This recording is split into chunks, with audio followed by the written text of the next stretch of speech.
आप लोगों को सबको विदित है कि आप आज किस लिए इकट्ठे हुए हैं कि हमारी एक मांग है, छोटी सी, बड़ी मांग नहीं है, छोटी सी है, और जिसके हम हकदार हैं, इसलिए हम इकट्ठे हुए हैं।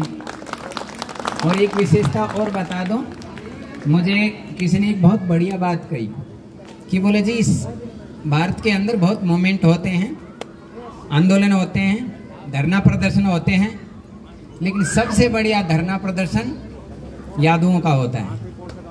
क्यों होता है? ऐसे बड़ाई के लिए नहीं कह रहा हूँ, आप सोचिए कि अब तक हमारे जितने भी धरना प्रदर्शन हुए हैं उसमें हमने राष्ट्रीय संपत्ति का कोई भी नुकसान, ये बहुत बड़ी विशेषता बता रहा हूँ कि अब तक जितना हुआ है, कोई लाइन, रेलवे लाइन फाड़ देते हैं, कोई रोड फाड़ देते हैं, कोई आग लगा देते हैं, कोई बसों को, कोई कुछ कर देता है, कोई कुछ कर देता है, लेकिन हमने भगवान श्री कृष्ण जी से, देखो अपना तो सबसे पुराना इतिहास है, यदि पीछे जाऊंगा तो बहुत लंबा हो जाएगा, कि सबसे पुरानी विरासत को संभालने वाले, और ऐसी विरासत जो ऐसी ऊंची नहीं थी, इस धरती के ऊपर छाती ठोक के भगवान श्री कृष्ण जी को सारी दुनिया मानती है, गीता को सारी दुनिया मानती है। कुछ लोग बोलते हैं, बोले जी आपके तो महाभारत में ही खत्म हो लिए थे। मैंने कहा कोई गर्भवती भी तो रह गई होंगी, ऐसा थोड़ी है सारे मर गए तो कितनी माताएं बहनें थी जो गर्भवती थी, क्या हमारा वंश खत्म हो गया? नहीं। लेकिन एक बात ध्यान दीजिए कि भगवान श्री कृष्ण जी शांति का संदेश ले जाते हैं, शांति से ही बात करते हैं, और वो हमारे खून में है, और वो हमारे खून में रहनी चाहिए। इसके लिए मैं बहुत ही साधुवाद देता हूँ कि हमारा खेड़ की दौला में सबसे बड़ा मतलब कार्यक्रम हुआ था उस समय, उसमें भी किसी भी प्रकार की उद्दंडता नहीं हुई, शालीनता के साथ ही लगभग रहा। छोटा मोटा तो चलो बच्चे हैं, हो जाता है। तो एक विशेषता है, इसी को पकड़े रखो, ये बहुत विशेष बात रहेगी, नहीं तो दूसरी तरफ हम कुछ गड़बड़ कर ही देते हैं। दूसरी चीज है कि भाई मांग, हमारी जो मांग है हम सब लोग जानते हैं, हमारे ये बुजुर्ग लोग बैठे हुए हैं, ये बहुत मेहनत कर रहे हैं। अभी देखता हूँ मैं इस इलाके में, अहिरवाल के इलाके में तो घूमता ही घूमता हूँ, साथ में अलवर तक और उधर झुंझुनू तक और इधर यूपी तक जा रहा हूँ, तो मुझे एक चीज़ देखने को मिली है जो कि आज से 5-7 साल पहले बिल्कुल नहीं थी। और वो चीज़ क्या है? जगह जगह गाँव के बाहर अहिर रेजिमेंट के बोर्ड लगे हुए हैं। ये बहुत बड़ी बात है कि एक मोमेंट धीरे से शुरू होती है, एक गतिविधि, एक आंदोलन धीरे से शुरू होता है, और आज हम वहाँ तक पहुँचे हैं। आप लोग ऐसे मत सोचिए, अब राजनेता भी सोचने के लिए मजबूर हैं, हर बच्चा भी सोचने के लिए मजबूर है, तो व्यक्ति भी सोचने के लिए मजबूर है। देखो, बलिदान में हम किसी से कम नहीं है या कम रहे। हम कम होते तो हमारे गांव में शहीदों की मूर्तियां नहीं होती। अब बोलिए भाई, हम कम रहते, हम लड़ाके नहीं होते तो कहां से मिलती? हम सब जगह अहिर रेजिमेंट के लिए हम प्रयास कर रहे हैं, करना ही चाहिए। मेरे से जो भी सहयोग होगा, ये जो देखो कोई भी मूवमेंट को चलाते हैं, किसी भी आंदोलन को चलाते हैं तो खर्चा चाहिए ना। ये जो साउंड है, ये जो सारी व्यवस्थाएं ऐसे तो होती नहीं है, तो 11,000 मैं मेरी तरफ से दे दूंगा, सबके के पास पहुंचा दूंगा। बाबा जी का उपयोग करो, अच्छे काम है भाई। कोई यूँ ना बोले, बाबा जी की तो कोई जात पात नहीं होती, बाबा जी सबका होता है, लेकिन ये मुझे पता है कि ये आपका हक है, और आपका हक है तो उसके लिए मैं हमेशा तैयार रहूँगा। जब भी मेरे से आप लोग कहेंगे मैं तैयार रहूँगा। साथ में निवेदन यही है कि बहुत शालीनता के साथ, बहुत समझदारी के साथ, मैं एक बात कहा करता हूँ, कोई भी आंदोलन बाद में जाकर के जब पूजित होता है, जब वो 4 चीज़ों का अपने अंदर समावेश रखता है। यदि वो 4 चीज़ें छोड़ दें तो हमारा आंदोलन बहुत जल्दी खत्म हो जाएगा। हम कुछ चीज़ हासिल करके भी, पाकर भी भिखारी रह जाएंगे। और वो चीज़ क्या होती है? 4 चीज़ कहते हैं कि आंदोलन करने वालों के अंदर एक सबसे बड़ी बात होनी चाहिए कि समझदारी, प्रज्ञा, समझदारी होनी चाहिए। हमारे यहाँ कोई भी आगे वाले लोग हैं वो बहुत समझदार होने चाहिए, और उसमें पीछे वालों को उनकी टांग नहीं खींचनी चाहिए, क्योंकि भगवान कोई नहीं। अब यूं खोजने लगोगे कि स्वामी शरणानंद जी तो यूं थे, समर्पणानंद यूं है, तो समर्पणानंद मिलेगा ही नहीं भाई। बाबा जी कहाँ से ले आओगे आप? मतलब एक बात कह रहा हूँ मैं, ऐसे तो है नहीं। कितने दिन हो गए मैं कहता हूँ, मैंने हीरा को एक छोरो चाहिए। क्यों चाहिए? क्योंकि वो याद होगी गद्दी है थारी। अब जिसको भी कहता हूँ बोली महाराज जी एक ही से, एक ही से, एक ही से, अरे दूसरों कर लो। इतना दिन हो गए बाबा जी नहीं दे रहे, मैं पढ़ा लिखा के उसने तैयार कर लूं। तो मैं एक बात कह रहा हूं कि हमारी विरासत को संभालने वाला कोई होना चाहिए जो योग्य हो। तब निवेदन कर रहा हूं कि हमारे जो बड़े हैं वो जैसे भी हैं उनको सम्मान दो, और वो समझदार होने चाहिए। कोई भी हमारे द्वारा ऐसी गतिविधि नहीं होनी चाहिए। दूसरी चीज ये है कि हम जो समझदारी है उसकी प्रसिद्धि भी होनी चाहिए। वो प्रसिद्धि आप फैलाओगे, यहाँ से जाके कहोगे कि हाई रेजिमेंट के कारण से हम इकट्ठे हुए, हमने ये निर्णय लिया, ये बढ़िया चीज थी। लेकिन हम क्या करते हैं, यहाँ आके चले गए, घर जाके बैठ गए, हुक्का पी रहे हैं या वैसे बैठे हैं, बस बात खत्म कर ली। नहीं, ऐसे नहीं, उसका यश फैलना चाहिए। जो चीज का यश फैलता है वो चीज याद रखी जाती है। बोलो, रखी जाती है कि नहीं? तो दूसरी चीज है। तीसरी चीज है कीर्ति, कि मेरे अहीर रेजिमेंट के आंदोलन से जुड़ा हुआ प्रत्येक व्यक्ति का आचरण बहुत पवित्र होना चाहिए और पवित्रता की तरफ चले।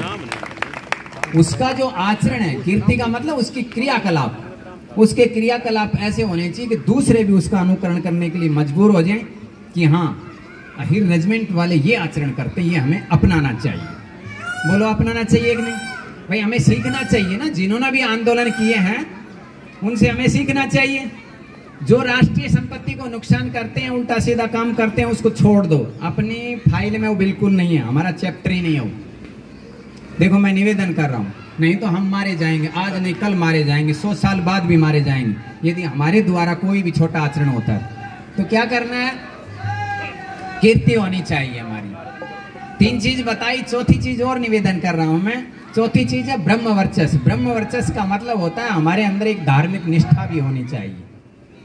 यदि हम धर्म को छोड़ देते हैं, देखिए आप पहले देखिए, हम यादव बाद में, पहले धार्मिक हैं, और आप धार्मिक हो जाएंगे तो धरती के किसी भी कोने पर पूजेंगे या नहीं पूजेंगे? उस साइड बताओ मुझे। मेरे को यूं लगे कि आप सुन रहे हैं, मेरी बात समझ रहे हैं। भाई धरती के किसी भी कोने पर आपका अच्छा आचरण आपकी पूजा करवाता है ना, बिल्कुल। तो ये चीज आपको पकड़नी है। 4 चीज मैंने निवेदन किए हैं। पहली चीज मैंने की है कि आपके सारे के सारे हम लोग समझदार होने चाहिए। हम समझदार होंगे तो जिस भी पद पर हैं, देखो इधर ध्यान दीजिए, आने वाले बैठते जाएंगे शांति से, कि जिस भी पद पर हम हैं, जिस भी पद पर, वहां सरकार भी, सरकारी अधिकारी भी सोचने लगे और समाज के लोग भी सोचने लगे। जैसे मान लो, थोड़ी देर के लिए मैं आपसे एक उदाहरण दे रहा कि हमारा कोई आईएएस है, डीसी बन गया। वो डीसी बन करके और करनाल जिले का डीसी बना है। करनाल जिले में जब यादवों का जो डीसी बना है उसकी बदली हो तो वहां की पब्लिक याद करे, क्या याद करे कि हाँ, वो यादव साहब ही दोबारा यहाँ हमारे जिले का डीसी होना चाहिए। क्या इस चीज को हम पसंद नहीं करेंगे? करना चाहिए। तो ये चीज पकड़ो आप कि हमारे अंदर ऐसा आचरण होना चाहिए, उसके बिना गड़बड़ नहीं होगी। तो जहां भी हम होंगे वहां हमें ऐसा पवित्र आचरण करना पड़ेगा, ऐसा बढ़िया आचरण करना पड़ेगा कि जहां भी आप खड़े हुए हैं वहां आपकी अलग पहचान होनी चाहिए। लोग कह सकें कि इसका नाम यादव है।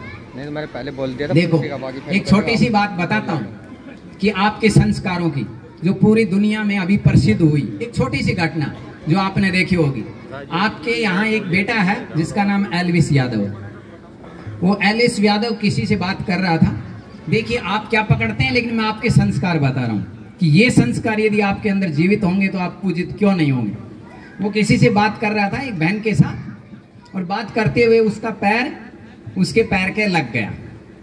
देखा होगा आप लोगों ने वो क्लिप। वो क्या करता है, वो बच्चा जो एल्विस यादव है वो उस बच्ची के चरण छूता है। ये आपके संस्कार है कि बाण बेटियों की इज्जत क्या होती है, ये यादवों के अंदर, ये अहीरों से सीखो। लोग उदाहरण देने लगे। भाई आचरण के बिना कोई भी जाति, कोई भी संगठन कभी भी ज्यादा दिन तक इस दुनिया के अंदर पूजा नहीं करवा पाएगा। आप लाठी से ज्यादा दिन तक पूजा नहीं करवा पाओगे, आप सत्ता से ज्यादा दिन तक पूजा नहीं करवा पाओगे। आपको पता है कि पता नहीं कितने कितने दशकों से राज करने वाले कहां पहुंच गए हैं, लेकिन आप यदि आचरण से पूजा करवाओगे तो आपको कोई भी मिटा नहीं पाएगा। तो मेरा निवेदन है कि हमारे हर यादव, हर अहीर के मन में पवित्र आचरण की सुगंध आनी चाहिए। वो सुगंध आपको कभी भी मरने नहीं देगी।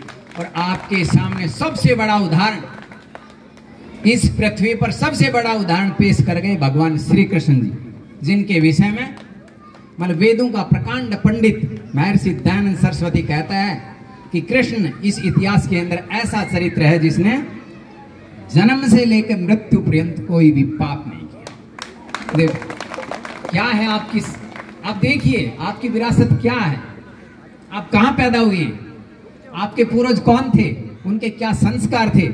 यदि आप इन चीजों को पकड़ लोगे तो गीता जो है ना आज भी धरती के कोने कोने पर हर व्यक्तियों की खोपड़ी को है ना अब भी खरीद रही है। देखो और सब मानते हैं गीता को। हम भी यहाँ अपने कोर्ट में भी उठा के क्यों कहेंगे गीता पर हाथ रख दे। देखो कितनी बड़ी बात है।